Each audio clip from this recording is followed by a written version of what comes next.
அனைவருக்கும் வணக்கம். முருகனருள் ஜோதிடம் எனும் சேனல் மூலமாக உங்களை சந்திப்பதில் மிகவும் மகிழ்ச்சி. நான் உங்கள் ஜோதிடர் வெள்ளத்துறை. நம்ம சேனலை இதுவரை சப்ஸ்கிரைப் பண்ணாதவங்க பண்ணிக்கோங்க. அப்போ தான் நம்ம கொடுக்கக்கூடிய வீடியோக்கள் தகவல்கள் உங்களுக்கு உடனே வந்து சேரும். இந்த பதிவு குருப்பெயர்ச்சி பலன்கள் பார்த்துக்கிட்டு இருக்கோம். இந்த குருப்பெயர்ச்சி விசுவாவசு வருடம் சித்திரை மாதம் 28ஆம் தேதி 11/5/2025 ஞாயிற்றுக்கிழமை மதியம் 1:28க்கு குரு பகவான் மிதுன ராசிக்கு வராரு. அதாவது ரிஷப ராசியில் இருந்து மிதுன ராசிக்கு இடப்பெயர்ச்சி ஆகிறார். இந்த குருப்பெயர்ச்சி கன்னி ராசிக்கு எப்படி இருக்குங்கிறத நம்ம பார்ப்போம். இது காலம் உங்கள் ராசிக்கு 9ஆம் இடத்தில் இருந்தார் குரு. உங்கள் ராசிக்கு 9ஆம் இடத்தில் இருந்து உங்கள் ராசியை பார்த்துக்கிட்டு இருந்தார். உங்கள் ராசிக்கு 3ஆம் இடத்தை பார்த்தார். உங்கள் ராசிக்கு 5ஆம் இடத்தை பார்த்தார். அதனால் கொஞ்சம் நல்ல நிலை, 9ஆம் இடம்ங்கிறது ஒரு நல்ல நிலையில் இருந்தார் குரு பகவான் ஓராண்டு காலம். இப்பொழுது அவர் 10ஆம் இடத்துக்கு இடப்பெயர்ச்சியாகி வரார். கன்னி ராசிக்கு மிதுனம் என்பது 10ஆம் வீடு. 10ஆம் வீட்டுக்கு இடப்பெயர்ச்சி ஆகிறாரு. இந்த 10ஆம் இடம் என்பது தொழில் ஸ்தானம். தொழில் ஸ்தானத்துக்கு குரு பகவான் வராரு. பொதுவாகவே கன்னி ராசிக்கு குரு பகவான் 4-7 கூடிய ஒரு கேந்திராதிபதி இன்னொரு கேந்திராதிபத்தியத்தில் உட்கார்றாரு. இந்த 10க்கு குரு வருவது அவ்வளவு சிறப்பான அம்சம் இல்லை. 10ல் குரு இருக்க பதவி பறிப்போன்னு சொல்லுவாங்க. 10 குருவில் இருக்க துரியோதனன் படையில் தோற்றதும் 10ல் குரு இருக்கும் பொழுது தான் சொல்லுவாங்க. அதாவது நீங்கள் பயங்கொள்ள தேவையில்லை. அவர் 10ஆம் இடத்தில் இருந்தாலும் அவர் பார்க்கக்கூடிய இடங்களுக்கு என்றைக்குமே நல்ல பலன் மட்டுமே இருக்கும். அவர் ஒரு பக்கம் 10ல் இருந்தாலும் நீங்கள் என்ன செய்யலாம் அப்படின்னா, தொழில் விஷயத்தில் கொஞ்சம் கவனம் தேவை, அவ்வளோதான். இந்த காலகட்டங்களில் என்ன ஆகும் அப்படின்னா, 10ல் குரு இருக்கும் பொழுது அதிகமாக முதல்ல தொழிலில் போட எண்ணங்கள் உருவாகும். இந்த இதில் தொழில் தொடங்குவோம், இதில் பணத்தை அதிகமாக தொழிலில் போடுவோம், கடன் வாங்கி தொழிலுக்குள்ளே போடுவோம் அப்படிங்கிற எண்ணங்கள் உருவாகும். அந்த விஷயத்தில் மட்டும் நீங்கள் நிதானம் இருந்தால் போதும். அதிகமாக கடன் வாங்கி தொழிலில் போடக்கூடாது. தொழில் ரீதியாக எந்த ஒரு ரிஸ்க்கும் எடுக்கக்கூடாது. அன்றாட இப்போதைக்கு நீங்கள் என்ன தொழில் பார்க்கிங்களோ அதை பார்த்துக்கிட்டு வர்றது மிகவும் நல்லது.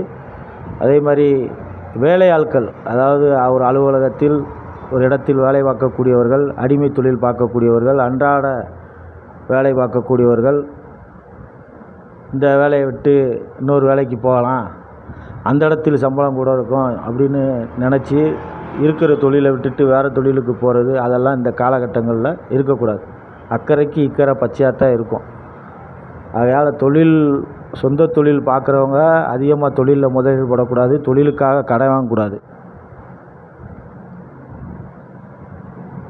அலுவலகங்களில் வேலை செய்யக்கூடியவர்கள், அன்றாட பொழப்பு நடத்துகிறவங்க இருக்கிற வேலையை விட்டுட்டு வேறு வேலைக்கு போகணுங்கிற எண்ணம் வரக்கூடாது. அப்படி எண்ணங்கள் நிறையா உருவாகும். அங்கே போனாலும் அது அப்படி தான் இருக்கும். இதை விட அது மோசமாக தான் இருக்கும், நல்லதாக இருக்காது. அதனால் இருக்கிற வேலையை கவனமாக பார்ப்பதே சிறப்பு. இது ஒன்று தான் கன்னிராசிக்காரங்களுக்கு பலன். தொழில் விஷயத்தில் மட்டும் கவனமாக இருந்தீங்கன்னா போதும். வேலை பார்க்கக்கூடிய இடத்துல கவனமாக இருந்தால் போதும். கொஞ்சம் உயர் அதிகாரி டார்ச்சரு பிரச்சனைகளாக இருக்கும். அதெல்லாம் சமாளித்து பொறுமையாக இருந்தீங்கன்னா இந்த குருப்பெயர்ச்சி உங்களுக்கு எந்த பாதிப்பு இருக்காது. மற்றபடி குரு பார்க்குற இடம்னு சொல்லக்கூடியது உங்கள் ராசிக்கு 2ஆம் இடத்தை பார்க்காரு, துலாமை பார்க்காரு 5ஆம் பார்வையாக. 2ஆம் இடத்தை குரு பார்த்தாலே போதும், ஏதாவது ஒரு விதத்தில் உங்களுக்கு பணம் வந்துக்கிட்டே இருக்கும். பொருளாதாரத்தை குறைவாது. குடும்பத்தில் சந்தோஷமான நிகழ்வுகள் நடக்கும். குடும்பத்தில் ஏதாவது சந்தோஷமான நிகழ்வுகள், சுப நிகழ்ச்சிகள் நடத்தி பார்க்க சந்தோஷமாக ஆனந்தமாக இருக்கக்கூடிய அமைப்புகள்லாம் இருக்கும். உங்களுடைய வாக்குத்திறமை நல்லாயிருக்கும். பணம் ஏதாவது ஒரு விதத்தில் வரும். பொருளாதாரத்தில் எந்த குறைபாடு இருக்காது 2ஆம் இடத்தை குரு பார்ப்பதுனால. உங்கள் ராசிக்கு 4ஆம் இடத்தை பார்க்காரு. 4ஆம் இடத்தை பார்க்குறதுனால வண்டி வாகனங்களை மாற்றி அமைக்கக்கூடிய அமைப்புகள் வரும். வீடு மனைகளை கொஞ்சம் புதுப்பிக்கக்கூடிய அமைப்புகள் வரும். நல்ல சந்தோஷமான நிகழ்வுகள்லாம் 4ஆம் இடத்தை பார்க்குறதுனால, குரு பகவான் சுகபோக ஸ்தானத்தை பார்க்குறதுனால சுகபோக வாழ்வுக்கு குறைவாது. உங்கள் ராசிக்கு 6ஆம் இடத்தை பார்க்காரு. அதனால் கொஞ்சம் கடன் சுமையிலேருந்து குறையக்கூடிய அமைப்பு, நோயெல்லாம் விடுபடக்கூடிய அமைப்பெலாம் வரும். எதிரிகள் தொல்லையெல்லாம் இருக்காது.